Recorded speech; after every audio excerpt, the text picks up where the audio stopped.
As I grew up in Geneva, New York, my parents always placed a huge emphasis on two things: following Jesus and working hard to attain an education.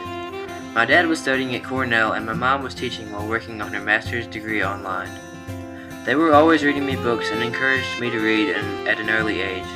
My mother is from India, and her heritage always seemed to cause her to emphasize education even more. In school, I was reading at a higher level than most of the kids, and I remember being in an advanced reading class. In first grade, once a week, we would get out of class and read more difficult books. Sometimes we would write about them. Here's a poem I wrote in first or second grade. Spring is, lawnmowers mowing, gardeners sowing, anthills on the ground, ladybugs flying, they're also dying, and bees fluttering all around.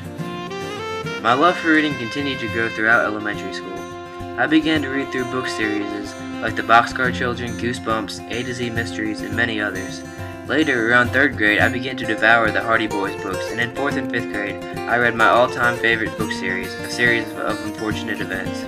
I loved how Lemony Snicket's books were so intense and unpredictable, and they never had a happy ending. I continued to love to read. Next, I took a liking to John Grisham's books. I read almost every book he had written at the time. I continued to read heavily until 8th grade, when I started playing many sports and having more homework. I had less free time and reading was not a priority. However, around this time I started reading the Bible more and taking it seriously. I soon dismissed reading fiction altogether as a waste of time. I would still read from time to time, but I never read fiction. I read books like Freakonomics, Don't Waste Your Life, and Irresistible Revolution. I also began to spend a lot of time reading articles online. I read a lot about sports and I read a few blogs. Mr. Money Mustache's blog was one of my favorite, and it still is. As high school ended and college began, I really started to love to learn. My first semester of college, I took an Intro to Religion class, and we were required to read a portion of the book, The Scandal of the Evangelical Mind, by Mark Noll.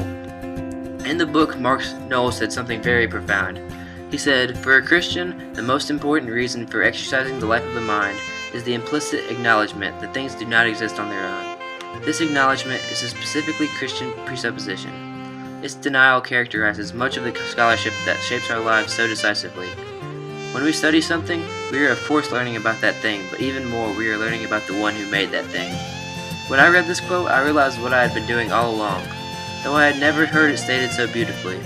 I had been learning about the Creator throughout my life, through His creation.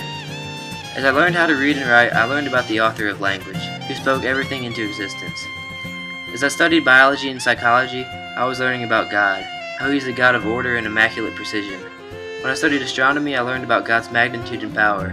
As I studied physics, I learned about a God who created the earth in such a way that if forces were slightly stronger or less powerful, life would not be sustainable. But yet gravity is just strong enough to hold us to the earth, but not so strong that we are immobile. Finally, as I read and studied the Bible, I learned of God's mercy and justice, His lovingness and wrathfulness, His plan of redemption through a bloody cross for those who would believe and put their trust in His Son, Jesus. God has displayed His attributes in creation, and to learn about creation is to learn about God. As I've grown to embrace the truth in Noll's quote, my sense of purpose in my learning has increased greatly. I have also regained an appreciation for fiction after reading some of C.S. Lewis's works and John Bunyan's The Pilgrim's Progress. Though I still think reading nonfiction is a better use of time, fiction can be used to make truth plain and simple. I especially find this to be true in Lewis's work. Even in his works of fiction, I see the beautiful reflection of the Creator. Literacy is so much more than just reading and writing. It's learning anything. Playing sports or increasing my sports literacy allows me to see the ability of the human body and the intelligent design behind it. The ability that humans have to be coordinated blows my mind. Playing music and learning about art shows me that God is the creator of beauty, and He has allowed humans to share in a small part of this attribute. Throughout my life, as I have read and as I have learned, I have been learning about the Creator, God. My ambition to increase my literacy is, at its core, different from the ambition of non-Christians. I learn about creation so I can get to know the Creator. Why do you learn?